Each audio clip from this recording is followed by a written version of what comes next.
YCP party యొక్క బలోపేతానికి అంటే ఏ రకంగా బలోపేతం చేయాలి, పార్టీని కేడర్ని అదేవిధంగా గ్రామ స్థాయి నుంచి మొత్తం రాష్ట్ర స్థాయి వరకు పార్టీని ఏ రకంగా అంటే యువజన విభాగం, కార్మిక విభాగం, అదేవిధంగా అన్ని రకాల విభాగాలను కలుపుకుంటూ పార్టీని ముందుకు తీసుకెళ్లాలని కూడా జగన్మోహన్ రెడ్డి గారు పార్టీ యొక్క ఏదైతే సీనియర్ నాయకుడికి దిశానిర్దేశం చేశారని మనం చెప్పుకోవచ్చు.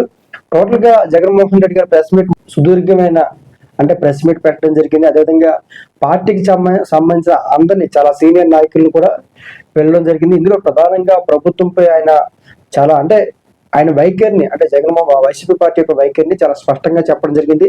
జగన్మోహన్ రెడ్డి గారు గతంలో పెట్టిన ప్రెస్ మీట్ల కంటే మొన్న పెట్టిన ప్రెస్ మీట్ చాలా క్లుప్తంగా చాలా విషయాలు వివరించడం జరిగింది. గతంతో పోలిస్తే ఇప్పుడు సంవత్సరాల కాలంలోనే ప్రభుత్వానికి చాలా తీవ్రమైన వ్యతిరేకత రావడం జరిగింది. ఎంత వ్యతిరేకత వస్తుందని చెప్పి నేను కూడా అనుకోలేదని విషయం జగన్మోహన్ రెడ్డి గారు చెప్పడం జరిగింది. అదేవిధంగా ఏదైతే మెడికల్ కాలేజ్ విషయంలో కూడా జగన్మోహన్ రెడ్డి గారు చాలా స్పష్టంగా చెప్పడం జరిగింది. కేవలం 5,000 కోట్ల రూపాయలు మెడికల్ కాలేజీకి ప్రభుత్వం ఇవ్వకపోవడం అనేది బాధాకరణం.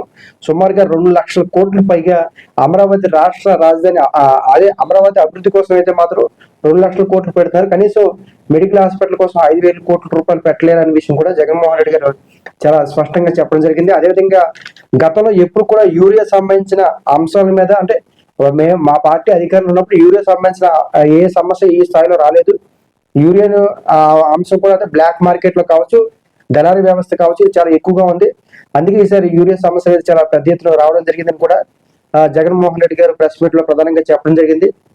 అదేవిధంగా వైసీపీ పార్టీ యొక్క బలోపేతానికి అంటే ఏ రకంగా బలోపేతం చేయాలి, పార్టీని కేడర్ని అదేవిధంగా గ్రామ స్థాయి నుంచి మొత్తం రాష్ట్ర స్థాయి వరకు పార్టీని ఏ రకంగా అంటే యువజన విభాగం, కార్మిక విభాగం, అదేవిధంగా అన్ని రకాల విభాగాలను కలుపుకుంటూ పార్టీని ముందుకు తీసుకెళ్లాలని కూడా జగన్మోహన్ రెడ్డి గారు పార్టీ యొక్క ఏదైతే సీనియర్ నాయకుడికి దిశానిర్దేశం చేశారని మనం చెప్పుకోవచ్చు.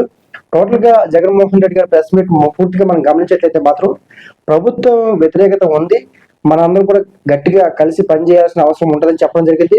అదేవిధంగా మెడికల్ కాలేజీలు, అదేవిధంగా యూరియా సంబంధించిన 2 అంశాల మీద కూడా ప్రభుత్వం మీద ఆయన చాలా గట్టిగా అంటే ప్రెస్ మీట్ ద్వారా ఆయన ప్రశ్నించడం జరిగింది.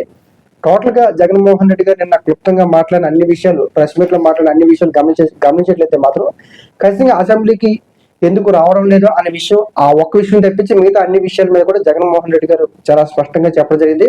కాబట్టి ప్రభుత్వం మీద పోరాటం చేయడానికి, ప్రభుత్వం మీద ప్రశ్నించడానికి ప్రభుత్వ వ్యతిరేకత ఉంది కాబట్టి పార్టీ బలంగా పనిచేయాలనే విషయాన్ని కేడర్ కి నిర్దేశం చేసినది మనం చెప్పుకోవచ్చు.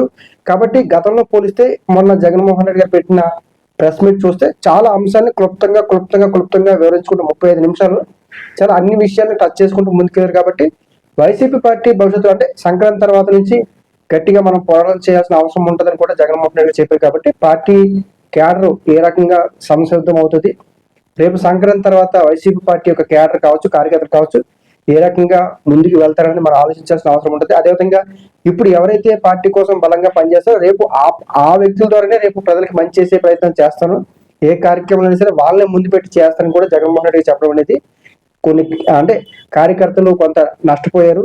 కాబట్టి వాళ్ళకి కూడా మేము అన్ని రకాలుగా అంటే రేపు రాబోయే టైంలో మాత్రం ఖచ్చితంగా వాళ్ళని ముందు పెట్టి అన్ని రకాలు చేస్తామని కూడా జగన్మోహన్ రెడ్డి భరోసా ఇచ్చారు. కాబట్టి కార్యకర్తలు వైసీపీ పార్టీ ఏ రకంగా తీసుకొని ముందుకు వెళ్తుంది సంక్రాంతి తర్వాత అనే విషయం మనం ఎదురు చూడాల్సిన అవసరం ఉంటుంది.